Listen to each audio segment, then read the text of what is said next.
Hello everyone, study with পুনের চ্যানেলে তোমাদের সবাইকে ওয়েলকাম। তো আজকে আমি তোমাদের সঙ্গে ক্লাস ষষ্ঠ শ্রেণীর সমাজ বিচিত্রা কর্মপুস্তক বইয়ের পাঠ নং 7 মানুষের জীবন প্রণালীর বিকাশ এই পাঠটির আমি অল অ্যাক্টিভিটিস তোমাদের সঙ্গে আলোচনা করব। তাহলে আমার ভিডিওটা তোমরা স্কিপ না করে দেখতে থাকো। আর অবশ্যই আমার চ্যানেলে যদি নতুন কেউ ভিজিট করে থাকো তাহলে অবশ্যই আমার চ্যানেলটাকে লাইক, শেয়ার অ্যান্ড সাবস্ক্রাইব করে নেবে পরবর্তী নোটিফিকেশন পাওয়ার জন্য। তাহলে চলো এই পাঠটি আমি তোমাদের সঙ্গে আলোচনা করি। তাহলে দেখতে পাচ্ছি এখানে নাম্বার দেওয়া হলো যে আদিম মানুষ সাধারণত এক স্থান থেকে অন্য স্থানে ঘুরে বেড়াতো, তার কারণ কী ছিল? তাহলে সঠিক আনসার খ নম্বর হয়ে যাবে খাদ্য সংগ্রহ। তাহলে খাদ্য সংগ্রহ বৃত্তটি তুমি ভর্তি করে দেবে। নেক্সট হবে 2 নম্বর, আদিম মানুষ প্রথম অবস্থায় কেন হিংস্র প্রাণীদের শিকার করত না? আনসার হবে খ নম্বর, হিংস্র প্রাণীদের শিকার করার জন্য কোনো সরঞ্জাম ছিল না। ঠিক আছে, তার জন্য খ নম্বরটি বৃত্ততে তুমি চিহ্ন করবে। নেক্সট হবে গ নম্বর, আদিম মানুষ প্রথম অবস্থায় স্থায়ীভাবে বসতি স্থাপন করার কারণ কি? তাহলে আনসার হয়ে যাবে গ নম্বর, খাদ্য সন্ধানে ঘুরে বেড়ানো হতো। ঠিক আছে, তার জন্য খ নম্বর বৃত্তটি তুমি ভর্তি করে দেবে। নেক্সট হবে 4 নম্বর, যে নিচে কোনটি আদিম মানুষের বাসস্থান ছিল? তাহলে আনসারে হবে পাথরের গুহা। তাহলে গ নম্বর বৃত্তটি তুমি ভর্তি করে দেবে, চিহ্ন করবে। নেক্সট তাহলে 5 নম্বর দেখে নাও, আদিম মানুষ গ্রাম গড়ার জন্য কেন নদীর তীরবর্তী অঞ্চলগুলো বেছে নিয়েছিল? তাহলে আনসারে দেখতে পাচ্ছ অপশনে দেওয়া আছে কৃষিক্ষেত্রে জল সরবরাহের সুবিধার জন্য, মানুষের দৈনন্দিন ব্যবহারের জন্য প্রয়োজনীয় জল সহজে লাভ করতে, প্রতিপালন করা জীবজন্তুর জন্য খাবার জলের অভাব পূরণ হয়েছিল। উপরের সব কয়টি, তাহলে এটি সবটি সঠিক। তাহলে উপরে সব কয়টিতে তুমি কী করবে? বৃত্তটি তুমি ভরে দেবে এভাবে। ঠিক আছে, সঠিক আনসার হয়ে যাবে ঘ। নেক্সট হবে, দেখতে পাচ্ছ আমি অলরেডি লিখে দিয়েছি, জাস্ট তোমরা একবার দেখে নাও। 6 নম্বর হলো আগুনের আবিষ্কার আদিম মানুষের কিভাবে সহায়তা করেছিল? তাহলে এখন ক নম্বর দিয়ে বলবে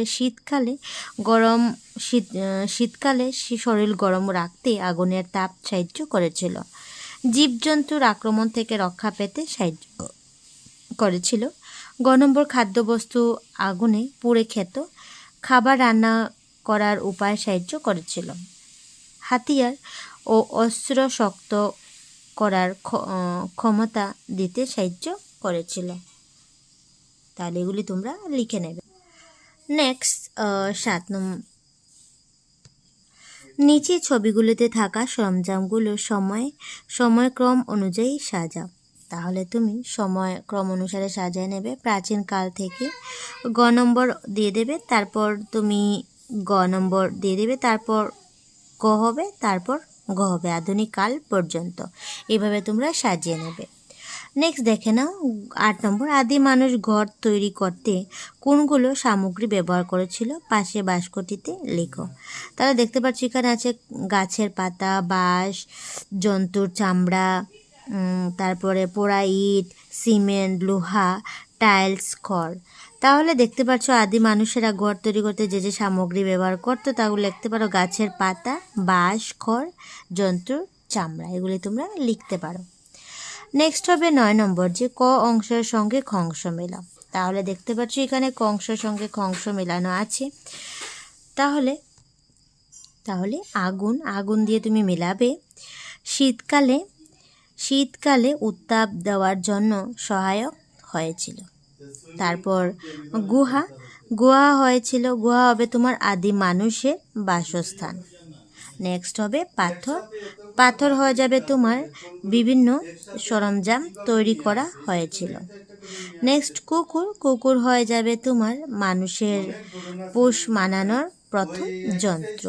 তারপর হবে জারোয়ারা হয়ে যাবে তোমার আন্দামান নিকোবর দ্বীপপুঞ্জে বসবাস করা একটি জনগোষ্ঠী। তারপর চাকা হয়ে যাবে মাটির পাত্র বানানোর জন্য সহায়ক হয়েছিল। এইভাবে তোমরা মিলিয়ে নেবে। নেক্সট 10 নম্বর হলো নিচে দেওয়া প্রশ্নগুলোর উত্তর শব্দজাল থেকে বেছে বের করে শূন্যস্থান লিখো।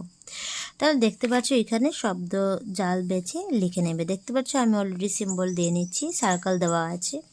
তাহলে উদাহরণস্বরূপে একটা দিয়ে দিচ্ছে প্রথমে, আহার সিদ্ধ করতে কি ব্যবহার করা হতো, তাহলে বলবে আগুন, দিয়ে দিচ্ছে।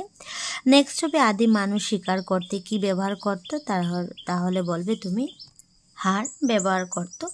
গ নম্বর হবে আদিম মানুষ বসবাস করতে গুহা ছাড়া অন্য কোনো স্থান ব্যবহার করত এবং গাছের গর্ত ব্যবহার করত। ঘ নম্বর হবে আদিম মানুষ কৃষি ছাড়া অন্য কি কাজকর্মের সঙ্গে জড়িত ছিল, তাহলে বলবে পশুপালন। নেক্সট হবে নম্বর, পাহাড়িয়া অঞ্চলগুলোতে জঙ্গল কেটে করা কৃষি পদ্ধতির নাম কি, তাহলে বলবে জুম। ঠিক আছে, জুম লিখে নেবে। তো এইভাবে কমপ্লিট করে নেবে। তাহলে এখানে আনসারটি দেওয়া আছে, তোমরা এভাবে সার্কেল করে নেবে।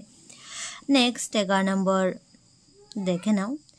নিচে ছবিগুলোতে থাকা সংখ্যাগুলো ক্রমিকভাবে সংযোগ করার পর অঙ্কিত হওয়া ছবি দুটোর নাম লিখো। তাহলে এক থেকে এভাবে তুমি মিলে নেবে। তাহলে প্রথমটা হয়ে যাবে কুরল হয়ে যাবে, আর নেক্সট হয়ে যাবে তোমার বম্বল বা বর্ষা, বললম বা বর্ষা লিখে নেবে। 12 নম্বর হবে চাকার ছবিতে রং দাও এবং এর যে কোনো 4টি ব্যবহার বিষয়ে আলোচনা করে নিচে দেওয়া শূন্য স্থানে লিখো। তাহলে দেখতে পাচ্ছ এখানে চাকা দেওয়া আছে, তাহলে তুমি চাকা দিয়ে লিখবে। চাকার আবিষ্কারের পর পশুর আদান প্রদান চাকার ব্যবহার করা হয়েছিল। পরিবহন ও যাতায়াতের জন্য যানবাহনের চাকার ব্যবহার করা হয়। গ নম্বর হবে মাটির হাড় এবং পাত্র তৈরিতে কুম্ভকার চাকার ব্যবহার করে। ঘ নম্বর হবে কুয়া থেকে জল উত্তোলনে চাকা ব্যবহার করা হয়। এই চাকাগুলো ঘোরানো হয় গবাদি পশু দিয়ে। তাহলে এই কর্মপুস্তক পাঠটি আমি এখানেই শেষ করলাম। তাহলে ভিডিওটা কেমন লাগলো অবশ্যই কমেন্টে জানাবে। তাহলে টাটা।